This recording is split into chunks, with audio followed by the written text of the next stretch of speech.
এই মহাবিশ্বের সৃষ্টিকর্তা, যার উপরে আমরা সকল ঈমান এনেছি, সেই মহান আল্লাহ তাআলার নামে বলছি। হে পরওয়ারদিগার, আমার পথে শত্রুর পেতে রাখা সকল ফাঁদ সরিয়ে দিন।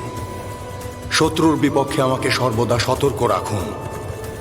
হে আল্লাহ, আমার অস্ত্রে জুলফিকারের শক্তি দিন এবং হৃদয়ে হযরত আলীর সাহস দিন।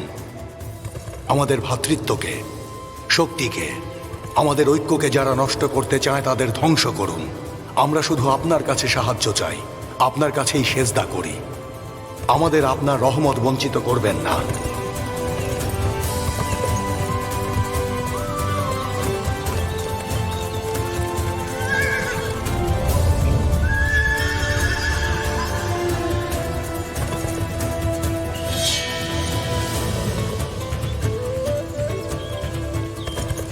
মহান আল্লাহ, সর্বশক্তিমান আল্লাহ, মহান আল্লাহ, সর্বশক্তিমান আল্লাহ, মহান আল্লাহ, সর্বশক্তিমান আল্লাহ, সর্বশক্তিমান আল্লাহ।